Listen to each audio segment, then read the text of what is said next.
Products, क्या आज भी हम सब इन पे पैसे बर्बाद कर रहे हैं? क्योंकि अगर हम इन्हें लाते हैं तो ये वैसा काम नहीं करते जैसा इन्हें करना चाहिए। तो आइए आज की वीडियो में हम ये बात करते हैं कि इन प्रोडक्ट्स में मेंशन इन इंग्रेडिएंट्स को कैसे समझा जाए, कैसे जाना जाए कि हमारे लिए इनमें से बेस्ट कौन है, हम किसे पिक कर सकते हैं जो हमारे लिए काम करेगा। हाय, आई एम डॉक्टर शिल्पी गुप्ता और आइए आज हम बात करते हैं हमारे स्किन केयर प्रोडक्ट्स में मौजूद उन इंग्रेडिएंट्स के बारे में जिन्हें समझना हमारे लिए बहुत ज़रूरी है। इसलिए आज हम इन इंग्रेडिएंट्स को इन डिटेल समझने की कोशिश करेंगे। जब भी हम किसी शॉप में जाते हैं अपने लिए स्किन केयर प्रोडक्ट पिक करने के लिए, we feel overwhelmed just because they are so many and a huge varieties that we get confused enough to how pick any of them, and especially for those who don't know the basic difference between OTC products, cosmetic products and cosmeceutical products, it is going to be a big confusion that how to pick a product, how to make any decision to select a product. So let's discuss how to pick one and especially how to select perfect for yourself. अगर हम अपने products की labels को पढ़ने की बात करें तो सबसे पहले हम क्या देखते हैं? सबसे पहले हम देखते हैं इनमें फ्रंट डिटेल्स जो लिखे होते हैं, बहुत ही बेसिक डिटेल्स, जैसे कि ये प्रोडक्ट किस लिए बना हुआ है, काम कैसे करेगा, ये छोटे मोटे डिटेल्स। जैसे कि इसमें मेंशन होता है for acne, for hyper pigmentation, for melasma, और sometimes they also claim for some beneficial ingredients in front of, such as vitamin C, peptides, ceramide, these things. Actually मैं ये चाहती हूँ कि आप इन प्रोडक्ट्स के इन फ्रंट डिटेल्स को ना पढ़ें। Please go for this ingredient details. अब आपको एक्चुअली पता होगा कि आपके प्रोडक्ट में बेसिकली है क्या और उसकी परसेंटेज क्या है, और वो आपके इंग्रेडिएंट लिस्ट में है, और अगर है भी तो आपको मालूम है वो हो सकता है कि वो लेस देन 1% ही मौजूद हो। So basically to read this ingredients list in details is very necessary. Sometimes we opt for some fancy cream which cost around 1500 or more than that because of some ingredient, special ingredients, and actually our product contain only fillers and some actives. तो इन्हें समझने के लिए इन ingredients को पढ़ना आना चाहिए। Basic formula ये है कि इन इंग्रेडिएंट्स को जब भी हम पढ़ेंगे तो ये ingredients highest to lowest mention किए जाते हैं। जैसे कि जो भी इंग्रेडिएंट सबसे ऊपर होगा उसकी कंसंट्रेशन हाईएस्ट लेवल की तरफ होगी, एंड उसके बाद वो घटते जाएंगे, जैसे कि 1 by 1 परसेंटेज नीचे होता चला जाएगा एंड गो ऑन। तो जैसे कि अगर हम बात करें इस प्रोडक्ट की, तो इसमें आप देख सकते हैं सबसे पहले मेंशन है एलोवेरा जूस। ये एलोवेरा जूस, इट मीन्स कि ये प्रोडक्ट एलोवेरा जूस की कंसंट्रेशन से बना हुआ है। सबसे ज्यादा कंसंट्रेशन इस प्रोडक्ट में एलोवेरा जूस की है। उसके बाद अगर बात करें तो नायासिनामाइड है, उसके बाद करें डाइमेथियोल है। अगर इस प्रोडक्ट की बात करें तो इसमें जैसे जैसे highest to lowest product ingredients को लिस्ट किया गया है, आप वैसे ही समझ सकते हैं कि आपकी इंग्रेडिएंट्स इन प्रोडक्ट्स में हाईएस्ट लेवल कंसंट्रेशन में मौजूद है। बट यू नो इसमें भी एक कैच है। अब वो कैच क्या है? एक्चुअली इन इंग्रेडिएंट्स को जब मेंशन किया जाता है, when this ingredient list hits the 1% mark, they gonna mix and match the ingredients actually. अब ये मिक्स एंड मैच क्यों किया जाता है? एक्चुअली ये मिक्स एंड मैच गवर्नमेंट के थ्रू भी अप्रूव्ड है, बिकॉज इसे बेसिकली कहते हैं ट्रेंड सीक्रेट। ये इसलिए किया जाता है ताकि कोई भी प्रोडक्ट को रेप्लिकेट ना किया जाए, उसकी डुप्लीकेसी ना हो।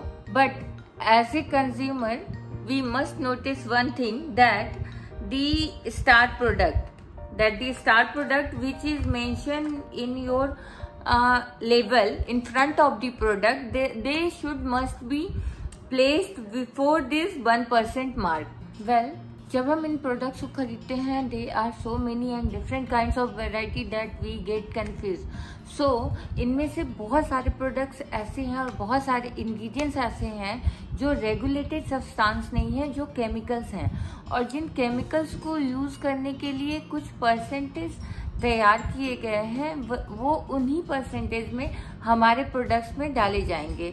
इन प्रोडक्ट्स में जब ये केमिकल्स डाले जाते हैं तो इन्हें एज ए एक्टिव मेंशन किया जाता है, जैसे कि नाइसिनामाइड, जैसे कि सैलिसिलिक एसिड। जैसे कि अगर सैलिसिलिक एसिड आपके प्रोडक्ट में हो तो वो 2% से ज़्यादा यूज नहीं किया जा सकता हमारे रेगुलर प्रोडक्ट्स में, क्योंकि 2% से ज़्यादा salicylic acid without prescription use करना या प्रोडक्ट में होना दोनों ही सेफ नहीं है।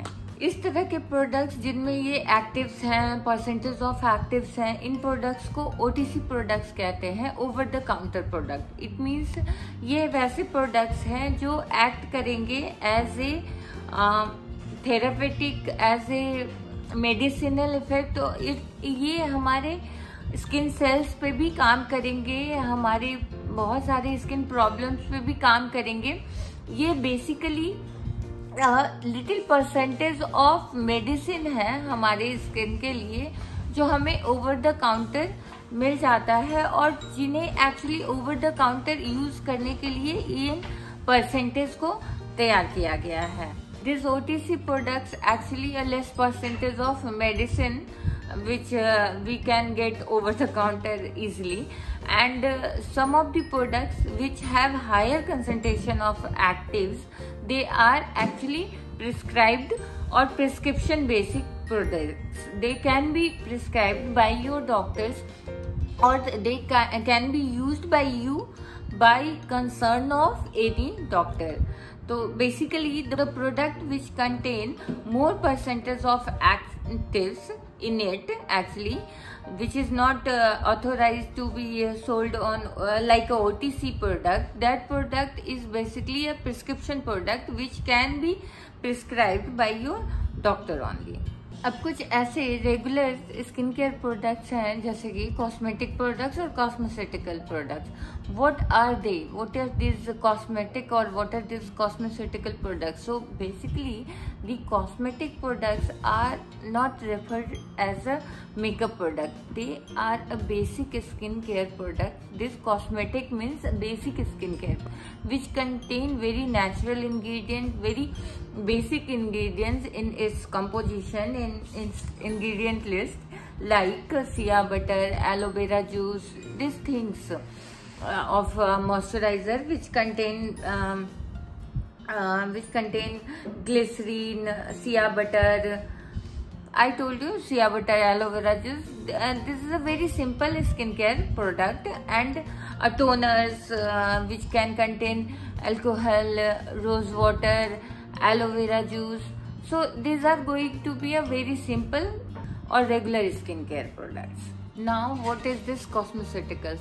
Actually this is gonna be a little tricky. This cosmeceutical products are basically a combination of your both cosmetic and OTC product. You can't say that OTC product, but they have some medicinal effect and some therapeutic effect. They can work on your skin cell also. But these products are basically regular cream or lotion or toner products, but they have some medicinal effect in it added as a bonus. So these products are basically that products which having some acids like glycolic acid, lactic acid. Those products are actually, you can see that products like anti-wrinkle products, anti-aging product, anti-acne products. You can find some of the creams which on labels mentioned there that this is a anti-acne product or this is a anti-acne, anti-aging product. So that products are basically a cosmeceutical products. They are used as a cosmetic products, used as a cream or used as a lotion or a toner, but they have some medicinal effect. They have some therapeutic effect in it. So these products are basically a mixture of this both cosmeceuticals and a kind of OTC. So they are you are going to buy some of them. So these products are basically a product which is a cosmetic products, but there is a science back of it. So basically ये सच नहीं है that if you are not able to read this product properly, or if you are not try to find what is in this ingredient details, you are not going to buy any products. No, this is not like that. Just try to educate yourself what is it actually. So I am giving you some basic examples like tocopherol acetate. What is this? This is simply a vitamin E, and this is written as a tocopherol acetate. So basically ये सही नहीं है कि that अगर आप अच्छे से ingredient समझ नहीं सकते, उन्हें पढ़ नहीं सकते, so you are not going to buy any of the product जो आप समझ नहीं पा रहे हो. No, this is not like that. Just try to educate yourself. They are very simple and very easy to read. So we are going to discuss about these ingredients in upcoming videos surely. So for today, I hope you enjoy this information and feel it useful. So I am here to discuss some simple science of skincare. Keep loving, keep supporting, and do subscribe. Thank you. Bye-bye.